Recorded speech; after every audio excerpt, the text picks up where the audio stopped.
বিসমিল্লাহির রহমানির রহিম। রাসূল করিম সাল্লাল্লাহু আলাইহি ওয়াসাল্লামের আনুগত্য মানেই আল্লাহ তাআলার আনুগত্য, অর্থাৎ মহান রব্বুল আলামিন তার আনুগত্যের জন্য রাসূল সাল্লাল্লাহু আলাইহি সাল্লামকে মাধ্যম বানিয়েছেন। রাসূলুল্লাহ সাল্লাল্লাহু আলাইহি সাল্লামের অনুসরণ করা মানেই হচ্ছে আল্লাহ তাআলার অনুসরণ করা। রাসূলুল্লাহ সাল্লাল্লাহু আলাইহি ওয়াসাল্লামকে ভালোবাসা মানে আল্লাহ তাআলাকেই ভালোবাসা।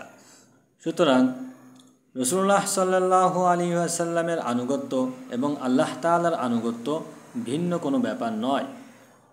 পবিত্র কোরআনে মহান আল্লাহ তাআলা ইরশাদ করছেন, মান ইউতিউর রাসূলা ফাকাদ আতা আল্লাহ, অর্থাৎ যে ব্যক্তি রসুলের আনুগত্য করল নিশ্চয় সে যেন আল্লাহরই আনুগত্য করল। আল্লাহ তাআলা অপর আয়াতে ইরশাদ করছেন, খুযু মা আতাকুমুর রাসূলু ফাখুযু ওয়া মা নাহাকুম আনহু ফান্তাহু। ইরশাদ হচ্ছে, রাসূল করিম সাল্লাল্লাহু আলাইহি সাল্লাম তোমাদেরকে যা দিচ্ছেন তোমরা সেটিকে আঁকড়ে ধরো, আর রাসূল সাল্লাল্লাহু আলাইহি সাল্লাম যা থেকে তোমাদেরকে নিষেধ করেছেন সেগুলো থেকে বিরত থাকো, সেগুলোকে তোমরা বর্জন করো, সেগুলো থেকে তোমরা নিজেদেরকে বাঁচিয়ে রাখো। সুতরাং রসুলের আনুগত্য আর আল্লাহর আনুগত্য যেন একই, হুবহুব একই বিষয়, একই জিনিস।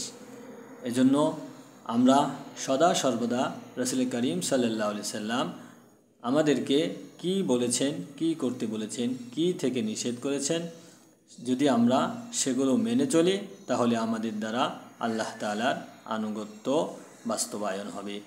সাহাবায়ে কেরাম রাদিয়াল্লাহু তাআলা আনহুম তারা সদা সর্বদা রাসূল পাক সাল্লাল্লাহু আলাইহি সাল্লামের জবান থেকে কি বের হচ্ছে তার অপেক্ষায় থাকতেন।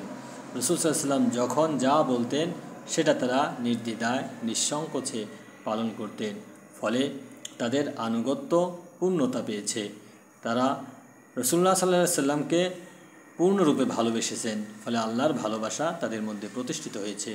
রাসূল করিম সাল্লাল্লাহু আলাইহি সাল্লামকে তারা পূর্ণরূপে অনুসরণ করেছেন, আনুগত্য করেছেন, ফলে আল্লাহ তাআলার আনুগত্য তাদের মধ্যে সুপ্রতিষ্ঠিত হয়েছে। সুতরাং রাসূলুল্লাহর আনুগত্য ব্যতীত আল্লাহর আনুগত্য কল্পনাই করা যায় না। আমরা সদা সর্বদা রাসূল সাল্লাল্লাহু আলাইহি সাল্লামের অনুকরণ করার চেষ্টা করব ইনশাআল্লাহ।